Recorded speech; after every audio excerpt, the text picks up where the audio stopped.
Atika ikon Allah kai da illallah kai wallahi ka dace bari wannan bakin nan da unguwan zobe maka gashin baki ba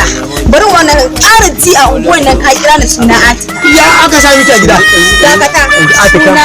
suna yana son ki Atika kina nan shirin da kai ku sai dakata suna na Ashanti baby kun ga nan kuma da wata Atika kin da sai ku bi ni ku je ku wanka ku ta ce me wannan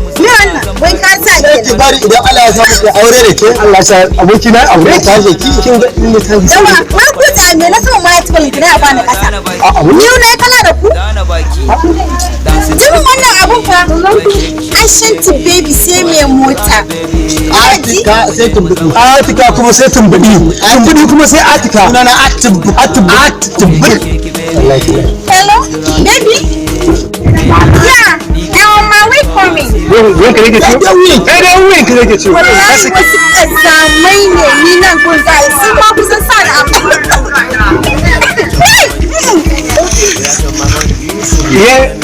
Allah kai da ka zama wallahi ga anta kalba kalka kalbanka wallahi ta kalla wallahi kalba ta kalla Allah kai amma ko wallahi sai mun wani mutumin da an haife ka kada ka haife ka mun san uban ka amma ka zo ka rubuta wani ashi ko ka tura mata fada ko da ya wirin kun ne wiyan ka alaka ne wallahi alaka ne shaki wallahi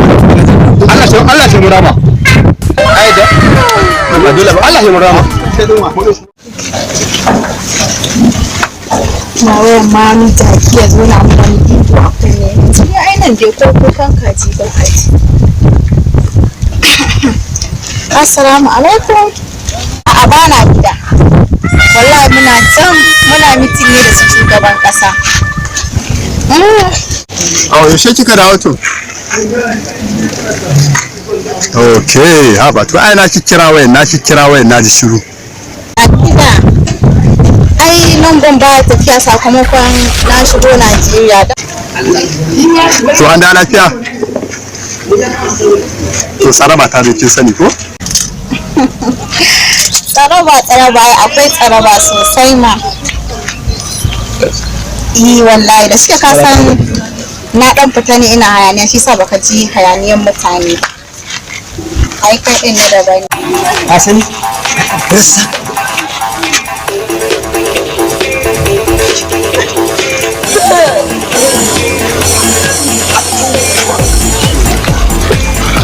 da kama da wazan keɓe yalo mangoro muna da gurji biyar kuma ƙarya take tana gobura mai gida tana kurna gobura yalo yalo kuma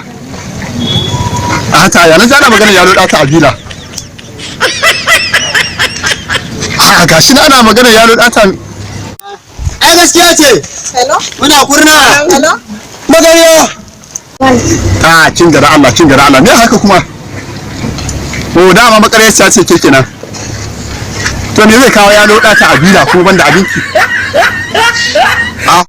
kuma ƙarya take tana gobura mai gida ƙarya take magariya don Allah me yasa kuka ma ka 500 don ku kenan ni gaskiya in kin da ta da soyayyen nan ne soyayyen kin baja soyayyen wala la mutane ci san ki da 500 ka san waye ne wannan wani banza ne in za ta bada damar din mu kawai ke rike amince a cikin soyayya shi ke da kullu